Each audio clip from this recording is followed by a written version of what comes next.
Dicho eso, pues vamos a arrancar hoy. Vamos a darle con la nueva serie. La semana pasada cerramos esta serie que hablaba del reino. De hecho, íbamos a iniciar otra que habla del reino también. Pero es increíble todo lo que Dios tejió. Justo ayer platicaba y lo decía y lo compartía y le decía a mi esposa, creo que Dios fue bueno de regalarnos un cierre con broche de oro.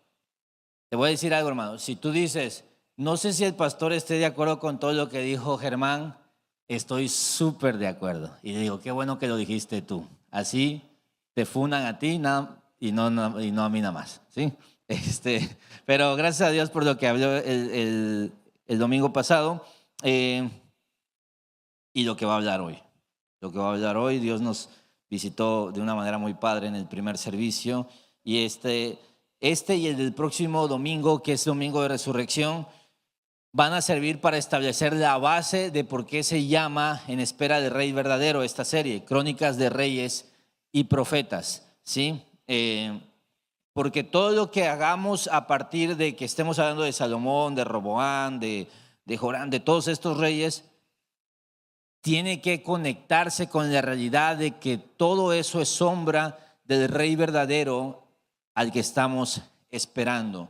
Y por eso hoy vamos a ver este sermón que se llama Un reino y una promesa. Un reino y una promesa, ¿sí? Tengo como 25,000 llaves, ¿me ayudas? A liberarme de mi agüita. ¿Me das de tu agüita? La primera vez que quiero beber agua, perdí mi agua, hermanos.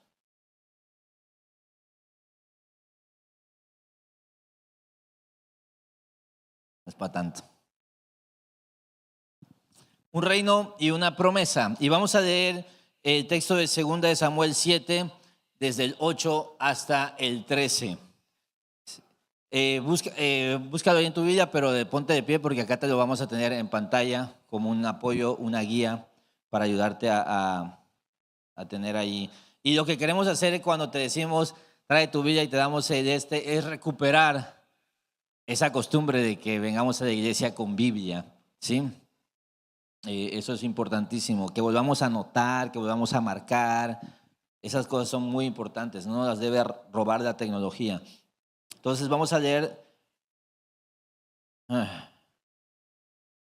de Samuel 7, del 8 al 13. Dice así la palabra del Señor. Ahora pues, así dirás a mi siervo David, así dice el Señor de los ejércitos, yo te tomé del pastizal de seguir las ovejas para que fueras príncipe sobre mi pueblo Israel. Y he estado contigo por donde quiera que has ido y he exterminado a todos tus enemigos de delante de ti y haré de ti un gran nombre como el nombre de los grandes que hay en la tierra. Asignaré también un lugar para mi pueblo Israel y lo plantaré allí a fin de que habite en su propio lugar y no sea perturbado de nuevo, ni los malvados los aflijan más como antes. Desde el día en que ordené que hubiera jueces sobre mi pueblo Israel, a ti te daré reposo de todos tus enemigos. El Señor te hace saber que el Señor te edificará una casa. Cuando tus días se cumplan y reposes con tus padres, levantaré a tu descendiente después de ti, el cual saldrá de tus entrañas, y estableceré su reino. Él edificará casa a mi nombre, y yo estableceré el trono de su reino para siempre. Oramos. Señor, te rogamos, Padre, que nos hables. Que hables directo a nuestra vida, a nuestro corazón, y nos ayudes a comprender la verdad central de la Escritura, y es que eres el Rey de Reyes y Señor de Señores. Y tienes un pueblo que somos nosotros. Y desde ahí, Padre, entender cuál es nuestro lugar en esta historia de redención, en esta historia de un reino, Padre. Ayúdanos, háblanos, sé glorificado a través de la predicación, Padre. Te lo rogamos, te lo pedimos en el nombre de Jesús. Amén. Amén. Ok, pueden sentarse, familia. ¿Alguien nos visita por primera o segunda vez? Nada más alza tu mano, solamente queremos saber si estás aquí por primera o segunda vez de visita. Si es así, bien, bienvenidos.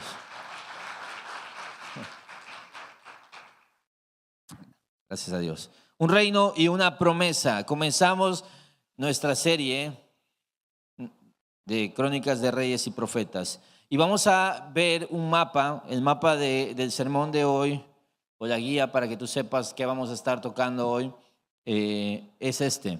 ¿Puedes poner el mapita? Dejen de chismear, hombre. De esto trata toda la Biblia. Punto número 1. 2, Saúl, el rey del pueblo. 3, David, el rey de Dios. 4, el pacto davídico, la promesa real. Esa es la guía. 4 puntos vamos a tener para que tú sepas cuando ya estamos cerca del final. Y primero tenemos que hablar de esto, de qué trata toda la Biblia. Y si bien el año pasado, cuando se orquestó toda esta serie, se había dicho que el primer sermón iba a tratar de ubicar a la congregación en la realidad de que el reino de Dios es una parte fundamental de la Escritura. Pues, ¿qué creen? Nosotros nos aventamos una serie de 3 meses hablando de eso. Sin embargo, vamos a recordar el tema central del reino a lo largo de toda la Escritura. ¿De qué trata toda la Biblia de esto? Dios era rey, siempre lo ha sido y de hecho lo sigue siendo. Y Él siempre pensó en un reino y de eso trata toda la Biblia. De un rey y un reino. Y desde el inicio hasta el final de la Escritura, texto tras texto, sigue enfatizando ese punto. No es algo eventual, no es algo propio de la monarquía, que es el periodo que estaremos estudiando, es de lo que trata toda la Escritura y un mensaje central de parte de Dios para nosotros. Empieza con Génesis 1, 26 al 28. Va a aparecer acá y vamos a ir volando. Solamente te voy a mencionar las porciones para digamos, confirmar mi punto. Es algo que vemos a lo largo de toda la Escritura. Génesis 1, 26 al 28. Dios crea al hombre a su imagen y le da dominio sobre la tierra. Es decir, el reino comienza con Dios como rey y el ser humano como su representante. Escucha esto antes de seguir. Algo que vamos a estar escuchando hoy es que Dios cumple sus promesas y para eso usa personas. Dios cumple sus promesas y para eso usa personas. Y desde aquí lo empiezas a ver. Dios es rey, pero elige que el hombre ejerza dominio como su representante. Génesis 49, 8 al 10, profecía sobre Judá. Es importante esta profecía, al ratito la vamos a ver. A Judá se le dice que no se apartará de él el cetro de Judá. Anticipa a Dios un rey que vendría de la tribu de Judá y que gobernará eternamente. Éxodo 15, 18, el Señor reinará por siempre y para siempre. Moisés canta después del Éxodo, Dios se revela como el verdadero rey de Israel. Éxodo 19, 5 al 6, serán para mí un reino de sacerdotes y una nación santa. Este texto que luego va a retomar el Nuevo Testamento. El propósito del reino es un pueblo que refleje la autoridad y santidad de su rey. Segunda de Samuel 7, 12 al 13, nuestro texto de hoy. Dios promete a David un trono eterno. Jesús llega anunciando, aquí se formaliza la esperanza mesiánica, que es esta, un rey eterno sobre un reino eterno. En los evangelios, por ejemplo, Mateo 3:2, 4:17, vemos esta que era la predicación de Jesús. El reino de los cielos se ha acercado. Jesús llega anunciando que el reino prometido ya está irrumpiendo en la historia. Te voy a decir algo. Jesús le decía a estos escribas, a estos estudiosos de la ley, ustedes que son maestros de la ley no saben esto. Pues Jesús pensaría, y yo pensaría, que alguien que ha estado leyendo el Antiguo Testamento y que escucha el reino de los cielos se ha acercado, diría, wow, por fin llegó. De eso, de lo que se nos ha estado hablando durante siglos. Llegó el momento esperado, lo que tanto se nos había dicho que iba a pasar. Jesús está diciendo, el reino de los cielos se ha acercado. Quiere decir esto, que siempre ha habido un gobierno en los cielos, sobre la tierra, pero ese reino está bajando, dice Jesús. ¿Por qué? Porque el rey está en la tierra. Hechos 1:3, Jesús resucitado enseña sobre el reino de Dios durante 40 días.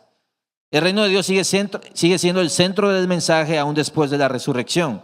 Hechos 28, 30 al 31. Pablo predica el reino de Dios desde la prisión de Roma. La misión de la iglesia continúa a proclamar al rey y su reino. Romanos 14, 17. El reino de Dios no es comida ni bebida, sino justicia, paz y gozo en el Espíritu Santo. Es decir, el reino ya está operando espiritualmente en medio de los creyentes. Primera de Pedro 2, 9. Dice Pedro que somos real sacerdocio, nación santa, pueblo adquirido por Dios. Lo dice segunda de Pedro 2, 5. El lenguaje de Éxodo 19 reaparece para describir a la iglesia como un reino sacerdotal.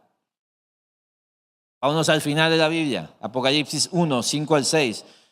Dice la palabra que Él nos hizo un reino, sacerdotes para Dios. La iglesia ya es parte del reino celestial por medio de Cristo. Apocalipsis 5, 10 habla de nosotros, reinarán sobre la tierra. El reino culminará en un reinado glorioso y restaurado en la nueva creación. Este paseo así fui rápido porque solamente quería marcar este punto. Toda la Biblia trata sobre un rey y su reino. ¿Y por qué es importante entender esto? Porque este rey y su reino no es un rey y su reino nada más en la época de los reyes, sino antes de todo eso, después de todo eso, y sigue siendo hoy esa la realidad de nuestras vidas. Es decir, este rey siempre ha gobernado,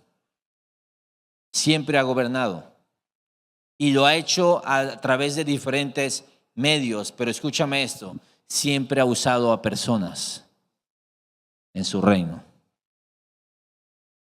Y para eso comencemos hablando del segundo punto, que es Saúl. Te quiero presentar a Saúl, el rey del pueblo.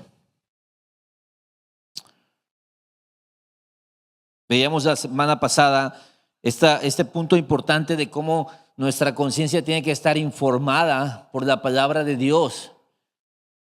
Y lo que pensamos, acerca de lo que pensamos, tiene que ser gobernado por lo que Dios enseña. Entonces, un problema que hay siempre en el concepto de la política es que nuestros ideales se convierten en ideales, pero no a través de lo que Dios nos dice, sino a través de nuestras propias conclusiones. Y yo te voy a decir algo que sí la Biblia remarca muy claramente. Las autoridades son puestas por Dios, es decir, Dios es rey sobre los reyes. Dios es rey de reyes, pues. Literalmente lo dice la Escritura. Sin embargo, tenemos que convivir con una realidad. Aunque ellos son falibles, Dios los puso. Tenemos que convivir con otro punto. El hecho de que Dios los haya puesto no quiere decir que sean infalibles, ¿sí? ¿Por qué te digo esto? Porque toda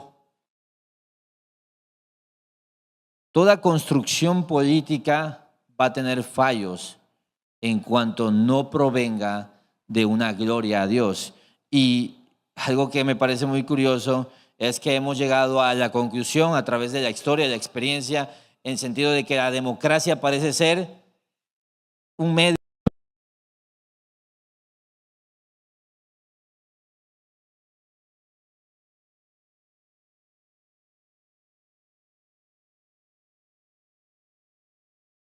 por democracia, es en sentido negativo. No estoy diciendo que hay otro mejor. Oye, entonces, ¿qué hacemos, pastor? Entonces, cálmate. No estoy diciendo otra cosa. Yo nada más estoy diciendo que no nos casemos con conceptos que a lo mejor no están destinados a ofrecernos ese reinado perfecto que tanto anhelamos. A lo mejor la realidad sigue gritando: necesitamos al Rey de Reyes y Señor de Señores, el gobierno de Dios. Y solo así podrán estar saciadas nuestras almas sedientas de que esto funcione bien. Lo vemos con Saúl, el rey del pueblo. Con Saúl inicia el periodo de la monarquía.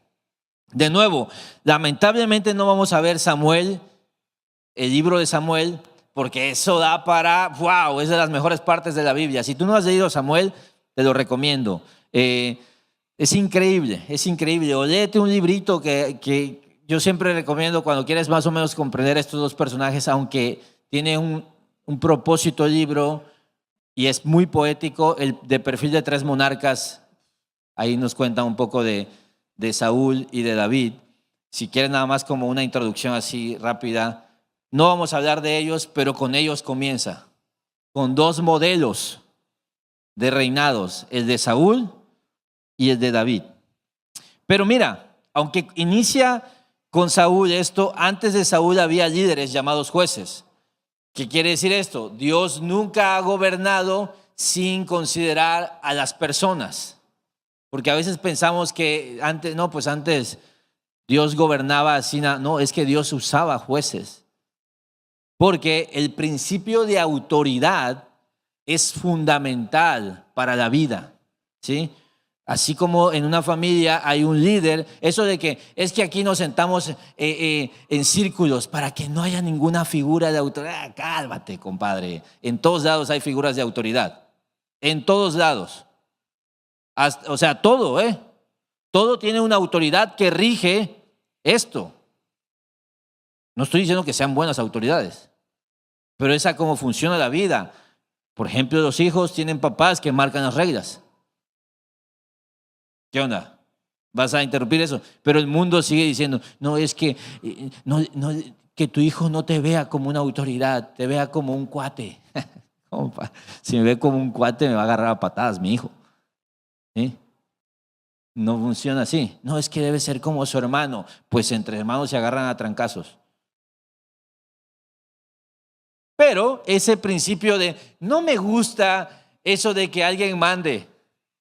Eso está en todos nuestros corazones, todos nosotros tenemos eso. Dios siempre ha gobernado a través de líderes. Antes usaba jueces. ¿Qué son los jueces? Jueces eran líderes temporales que Dios levantaba en momentos específicos para rescatar a su pueblo. Su autoridad no era hereditaria ni permanente, sino temporal y espiritual. A diferencia de los reyes, que eran gobernantes permanentes establecidos para dirigir al pueblo, un gobierno centralizado, hereditario y continuo. Es decir, los jueces solo en una parte de la historia para un evento específico Dios los usaba. Siempre te voy a decir, el primer juez, o por lo menos el primero que podemos entender, están los patriarcas, es Moisés.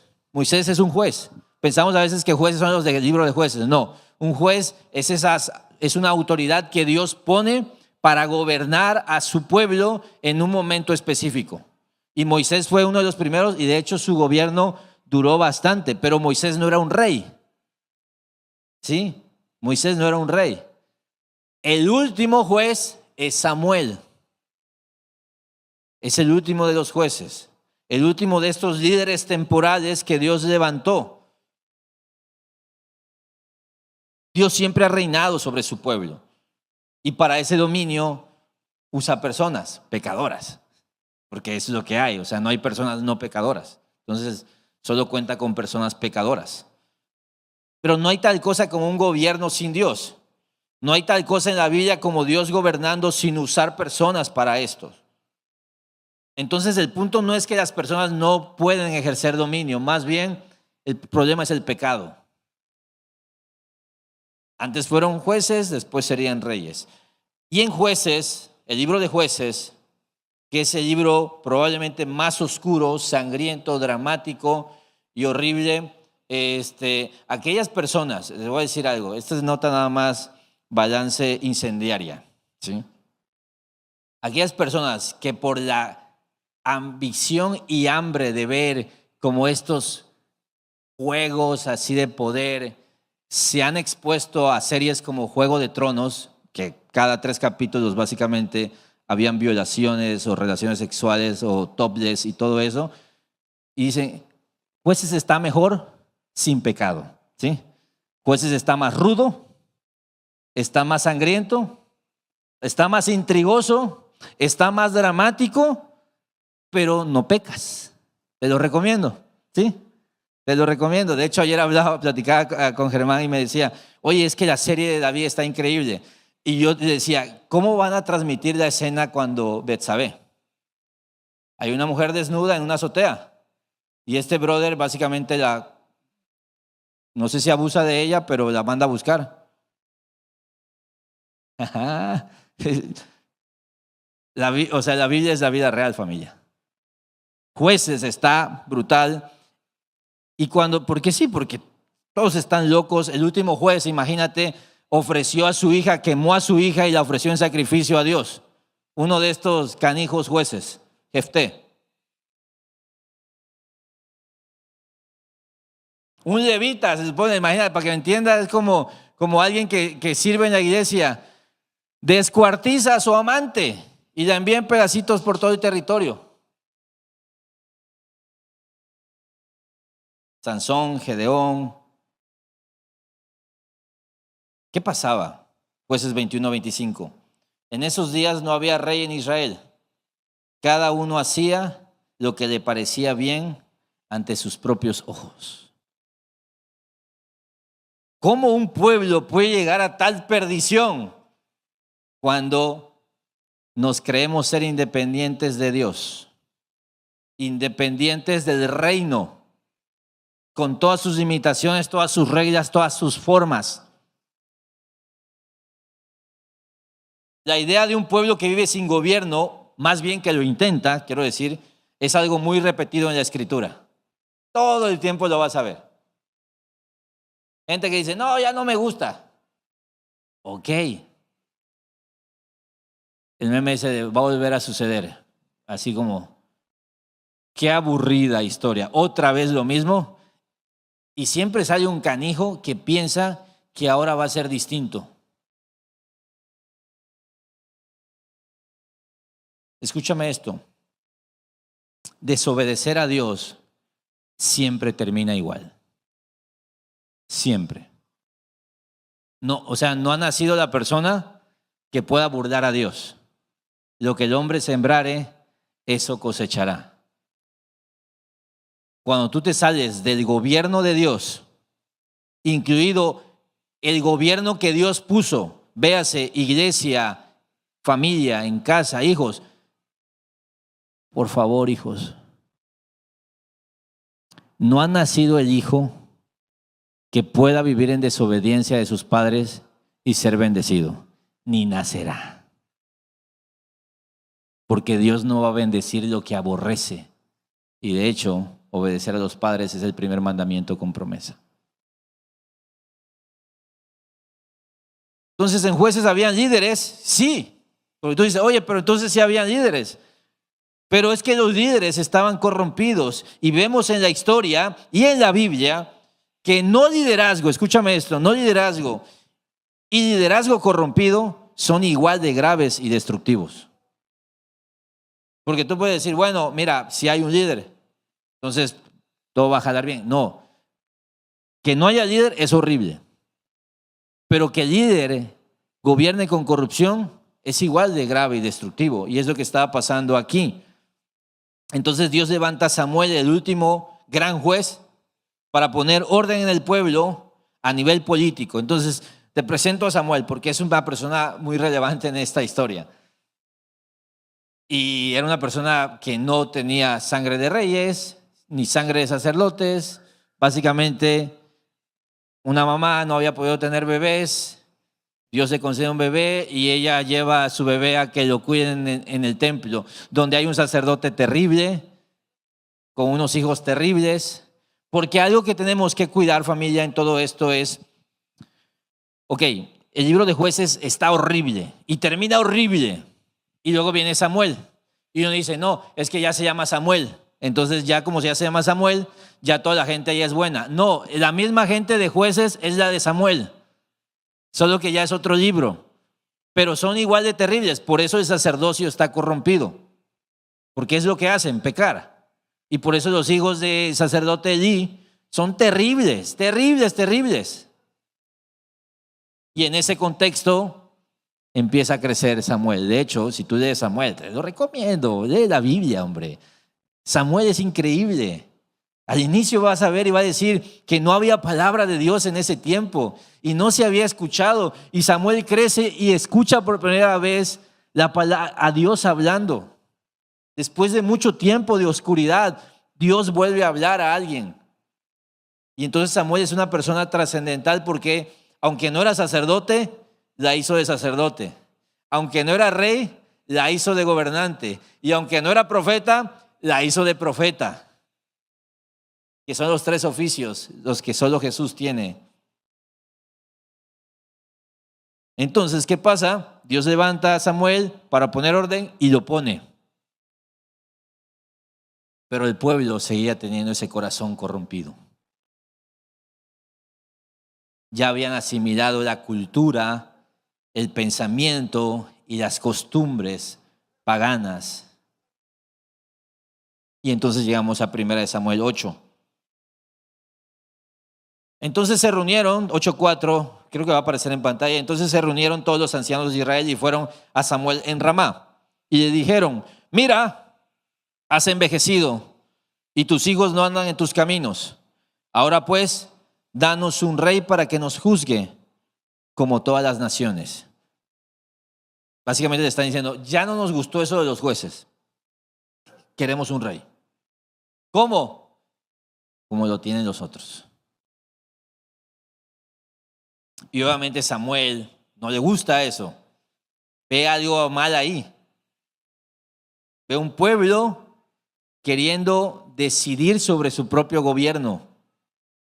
Y entonces fue desagradable a los ojos de Samuel que dijeran: danos un rey que nos juzgue. Y Samuel oró al Señor.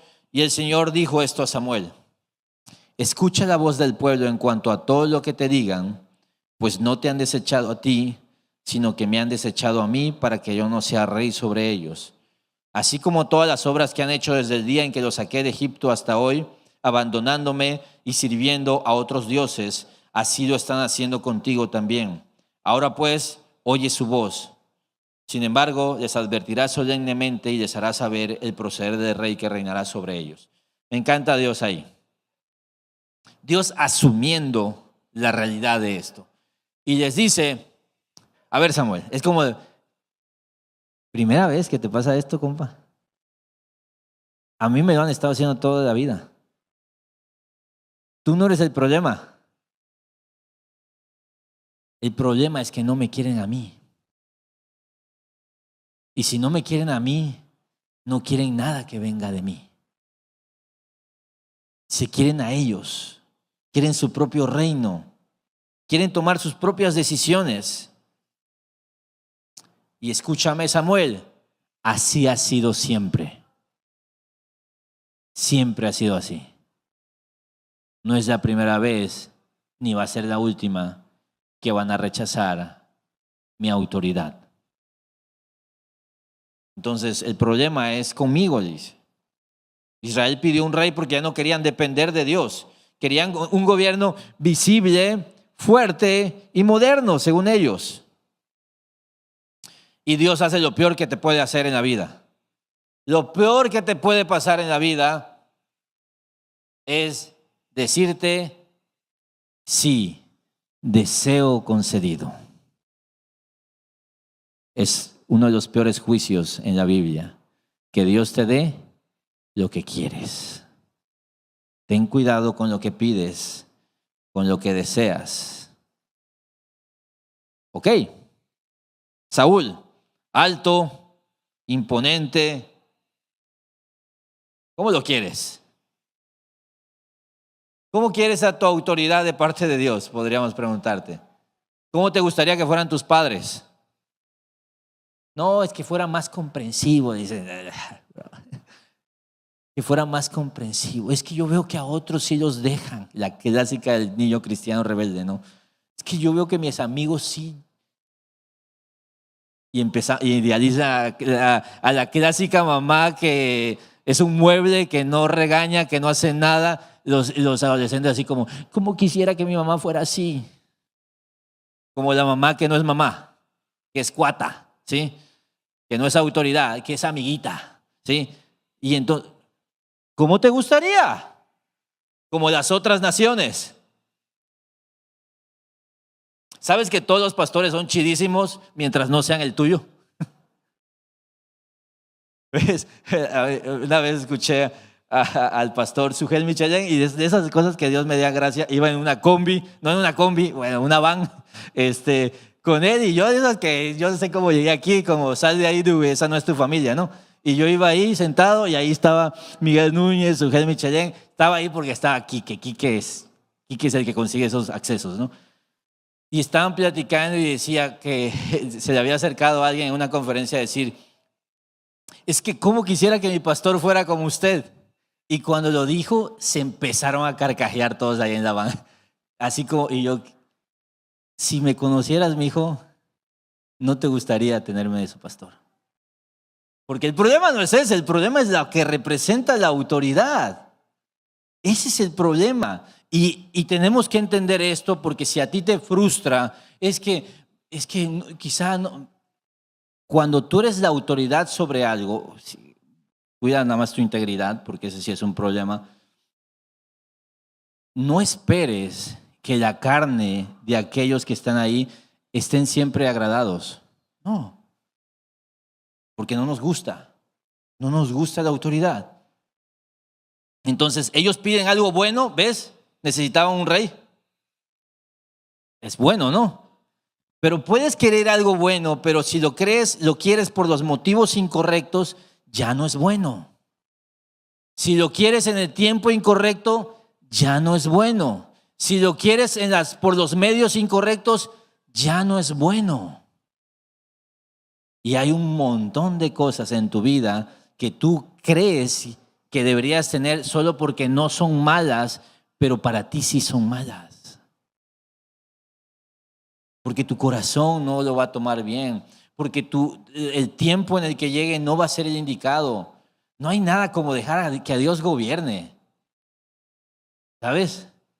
Tú gobierna a Dios. Tú no te vas a equivocar.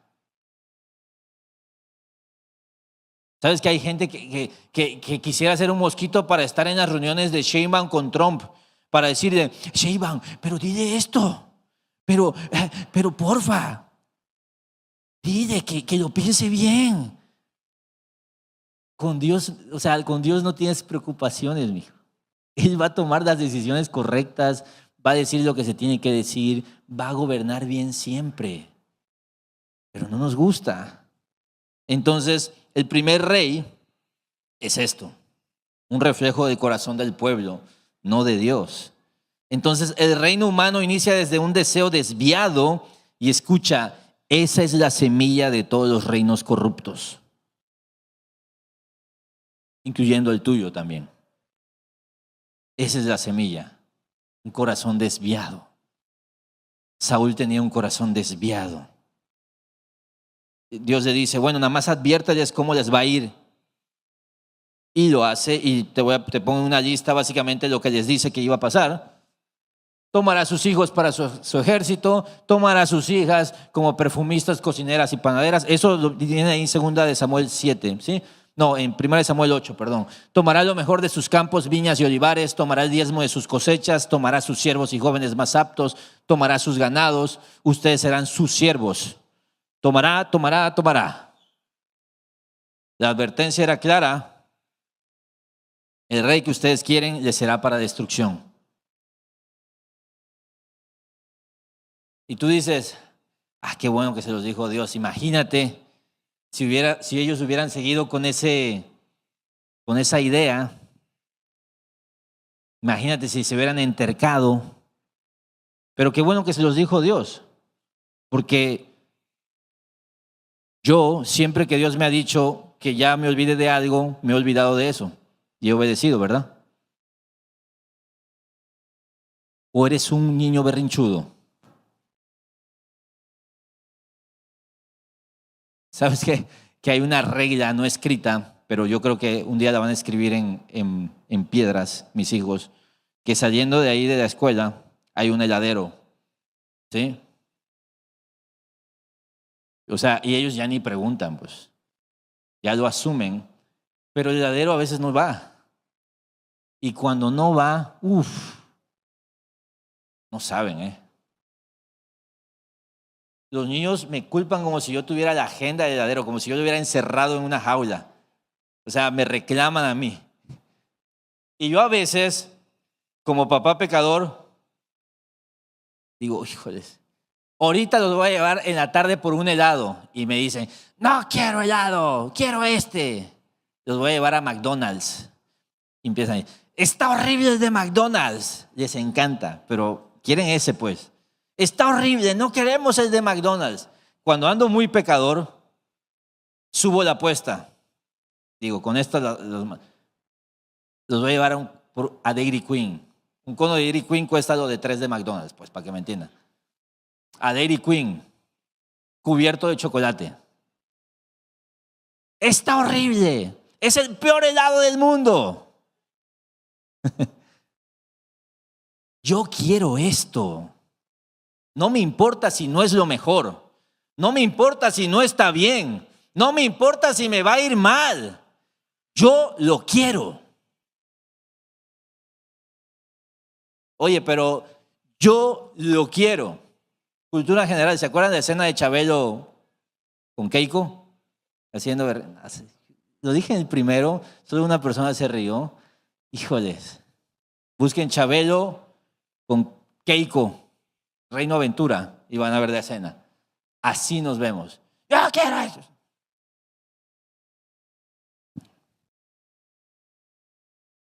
¿Cuántas veces Dios te ha dicho, ya olvídate de eso, renuncia a esto, eso no es para ti? Es más, ya te has roto la boca porque te dijeron, oye, es que ahí hay un cristal y tú vas acá, ¡pah!, y te chocas. Y dices, qué bueno, ya aprendió, ya vio que no era, y allá vas otra vez. Sí somos. Ese día clamarán, dice el 18, por causa de su rey, a quien escogieron para ustedes, pero el Señor no les responderá en ese día. Proverbios 1, me buscarán y no me hallarán, comerán el fruto de los que sembraron ustedes. Lo peor que te puede pasar, mijo, es que Dios te dé eso que ya te dijo que no te conviene, pero que tú sigues y sigues y sigues queriéndolo. Que Dios te guarde del terrible juicio de ira, que es Dios diciendo, ok, date, vas, disfruta. Romanos 1, que te entregue a tus pasiones y deseos. ¿Eso quieres? Que Dios te guarde de un sí cuando debería ser un no. Porque no será por bendición, será por maldición. No obstante, tú ya sabes cómo funciona eso. Es el helado. Ellos quieren el helado. No obstante, el pueblo rehusó oír la voz de Samuel y dijeron, no, sino que habrá rey sobre nosotros, a fin de que seamos como todas las naciones, para que nuestro rey nos juzgue, salga delante de nosotros y dirija nuestras batallas. Es lo que queremos. No queremos que tú gobiernes, no queremos que tú decidas. Queremos esto, así que vamos a seguir ahí. Eso nos representa, familia. Ese berrinche en el que vivimos y seguimos y seguimos. Después que Samuel escuchó todas las palabras del pueblo, las repitió a oídos del Señor. Y el Señor dijo a Samuel, qué duras palabras, Tú pareces, ay, Dios ya me concedió mi deseo. No, qué duras palabras. Escúchalos y nómbrales un rey.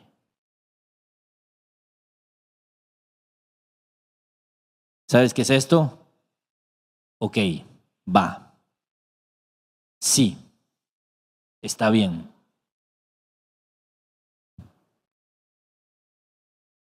Entonces Samuel dijo a los hombres de Israel, váyanse cada uno a su ciudad. Se viene lo bueno. Dios levanta a Saúl. No te voy a contar de su historia, pero es una historia muy triste. Saúl es de esas personas que, híjoles, ojalá esté en el cielo. pero es una historia muy triste, la de Saúl. Y te quiero presentar a David, el rey de Dios.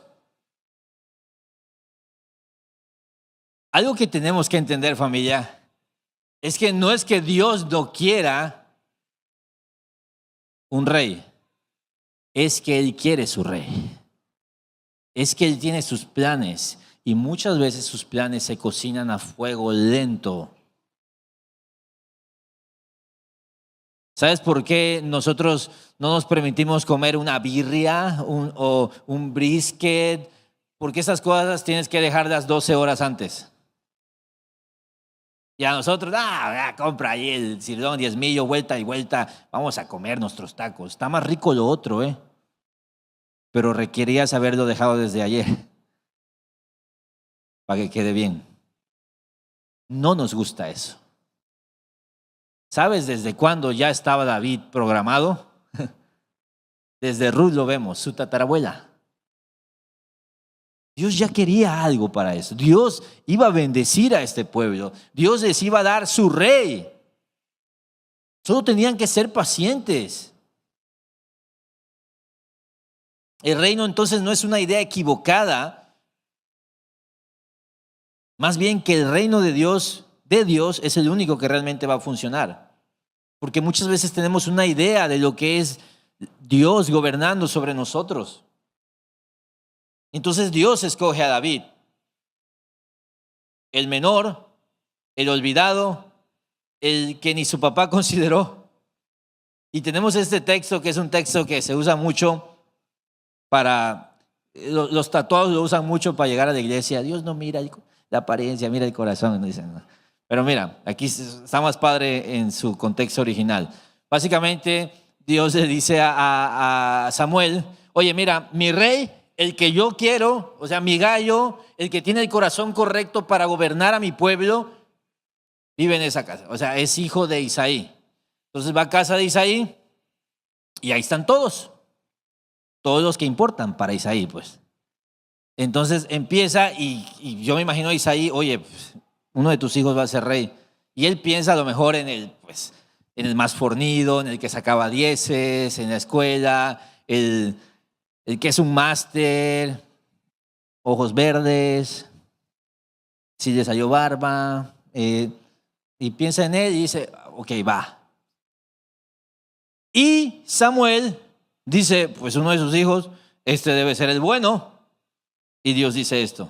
Pero el Señor le dijo a Samuel, no mires su apariencia, ni lo alto de su estatura, porque lo he desechado. Este no es. Porque Dios no ve como el hombre ve.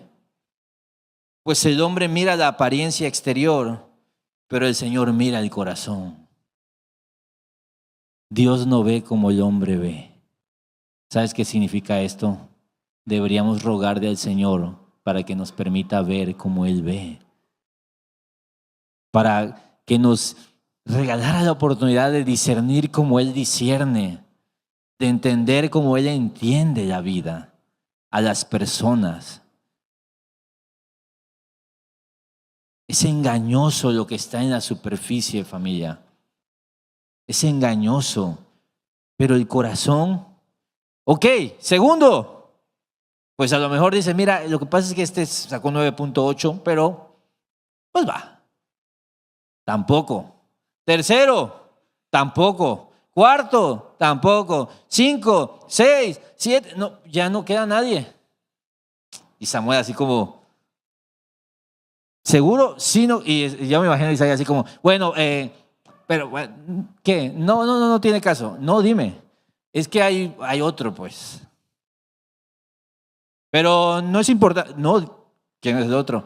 Bueno, es que es David, pero ¿cómo crees, pues, que va a ser? Ya me imagino a sus hermanos muertos de la risa. ¿Cómo crees que David? Era David. Y lo mandan a buscar y casi dicen, no, pues es que lo único que hace es cuidar ovejas.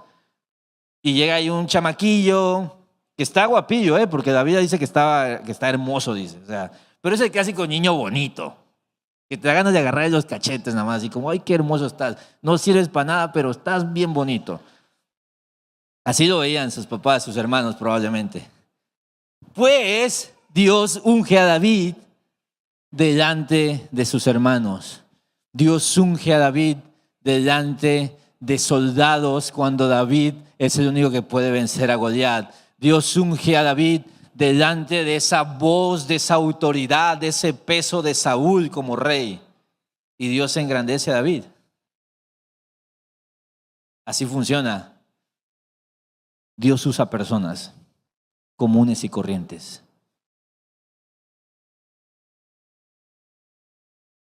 No los que nosotros consideraríamos aptos, los que Él quiere. Porque si escoge a los débiles, a los menospreciados, Él se lleva la gloria.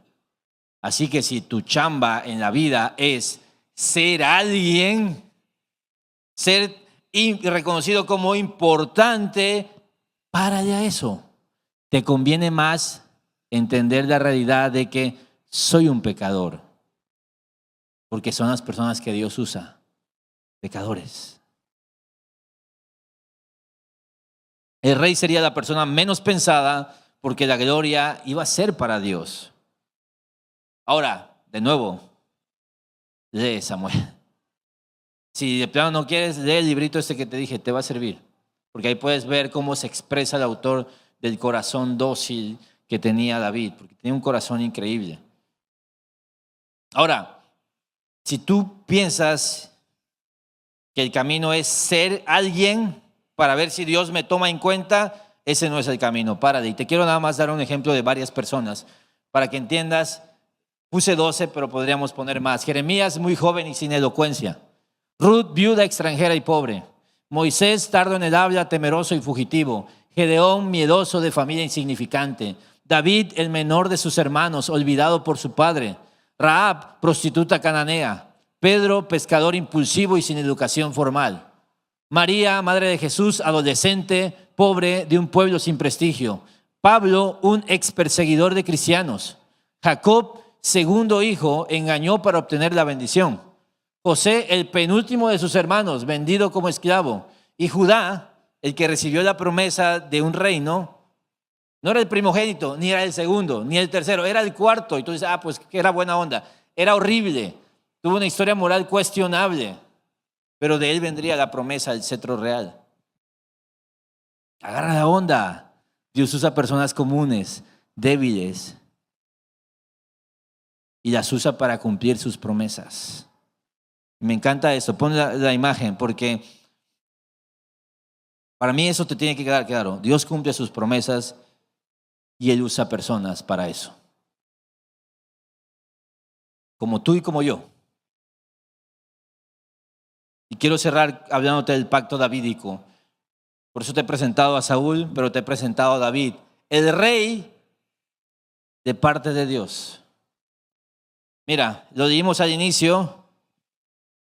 Dios le dice, mira, yo he estado contigo, te he llevado hasta aquí, yo te puse, pero te quiero dar una promesa. Y es donde les dice, el Señor te hace saber que te edificará una casa cuando tus días se cumplan y reposes con tus padres. Levantaré a tu descendiente después de ti, el cual saldrá de tus entrañas, y estableceré su reino, le dice. Él edificará casa a mi nombre, y yo estableceré el trono de su reino para siempre. ¿Cuál es el pacto davídico? Hay varios pactos en la Biblia. Algunos son pactos de dos partes, ¿sí? Entre dos partes, pactos condicionales. Es decir, si tú haces eso, yo hago esto. Si tú no haces esto, yo no hago esto. Por ejemplo, el pacto de la ley de Moisés es ese. Los que le apuestan a vivir bajo el pacto mosaico están bien locos, porque básicamente si tú no haces, Dios no hace. Es ojo por ojo y diente por diente. No te conviene, compa. No es un pacto que lo vas a anular, pues el primer día ya lo anulas. De hecho es lo que dice la Biblia, que ese pacto fue anulado precisamente porque era un pacto entre dos. Pero hay pactos, ¿sí? Hay pactos donde Dios unilateralmente, ahora no hay ningún pacto del hombre con Dios, nada más quiero aclarar eso, pero hay pactos donde unilateralmente Dios dice, voy a hacer esto. Hazle como quieras tú, pero yo voy a hacer esto. Y eso es una promesa. Y es algo que va a ocurrir. Y algo que va a ocurrir es que un descendiente de David va a reinar para siempre. Eso va a pasar porque va a pasar. ¿Por qué es relevante? Porque vamos a ver Crónicas de Reyes y Profetas. Y vas a ver a los peores seres humanos. Y vas a ver a Dios a punto de matarlos. Y Dios diciendo, nomás no, por lo que le prometí a David. Básicamente es como un seguro de inmunidad que va a tener el reino del sur, el reino de Judá. Y va a ser increíble ver a Dios siendo fiel a pesar de, y usando a personas para cumplir su promesa a David. Entonces Dios establece un pacto eterno con David que incluye una casa, es decir, una dinastía, un trono, autoridad y un reino, continuidad. Es unilateral, es incondicional, no hay forma de que el hombre lo pueda romper. No depende de David, no depende de Salomón, no depende de Roboam, depende de que Dios es fiel. Y el pacto es la antesala del rey que vendrá, porque, de nuevo, cada vez que veamos a uno de estos desgraciados, vas a decir, ese no puede ser. Pues no, ese no puede ser. Y la gente se preguntará, entonces, ¿quién es? Lucas 1:31, 33. Concebirás en tu seno, se lo están diciendo a María, y darás a luz un hijo, y le pondrás por nombre Jesús. Este será grande y será llamado Hijo del Altísimo. El Señor le dará el trono de su padre David y reinará sobre la casa de Jacob para siempre, y su reino no tendrá fin. Cumplimiento de la promesa. Jesús, el Hijo de David. Por eso Jesús se llama el Hijo de David, porque es el descendiente de David. ¿Qué tuvo que hacer Dios para que estos cuates que se boicoteaban y le hacían el trabajo difícil a Dios de mantenerlos vivos, tuvo que guardar el reinado y la descendencia de David hasta que vino el descendiente perfecto? Ahora, lo interesante es que el texto continúa, porque hay cosas que parece estar hablando de Salomón directamente. Y hay cosas donde tú dices, eso no puede ser Salomón. Mira, yo seré padre para él y él será para mí, hijo para mí, dice el 14 del 2 Samuel 7. Cuando cometa iniquidad, lo castigaré con varas de hombres y con azotes de hijos de hombres. Pero mi misericordia no se apartará de él, como la aparté de Saúl, a quien quité de delante de ti. Tu casa y tu reino permanecerán para siempre delante de mí. Tu trono será establecido para siempre. Cada descendiente de David iba a tener esta promesa. Van a super regarla, pero voy a tener misericordia. Dios cumple sus promesas, familia. Ellos van a fallar, está diciendo Dios, hasta que llegue el que no iba a fallar, que es Jesucristo. Aquel rey a quien estaban esperando, que ya vino, pero que estamos esperando que regrese. Y nada más te quiero marcar 3 puntos para que te lleves a tu casa. Adelante. Bueno, primero, tenemos entonces un reino prometido, un rey esperado y un Dios fiel. Si lo prometió, si lo estamos esperando, es porque iba a llegar. Adelante. Entonces te quiero decir esto, no somos el centro de la historia, ni las personas estas lo son. David no era el protagonista de su propia historia. El pacto no se trata del hombre, sino del Dios que llama, promete y cumple. Aunque no se trata de nosotros, pon la siguiente, Dios sí nos incluye en su historia. Eso es increíble. Dios usa personas. Dios usa personas para cumplir promesas. Un pastor de ovejas, no un general. No las personas que pensamos.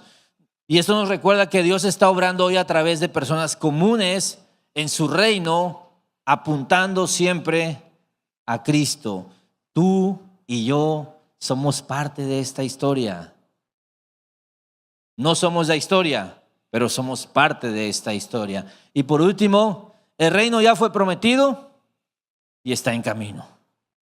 Ya se acercó, pero aún viene. Ya, pero todavía no, como decimos todo el tiempo.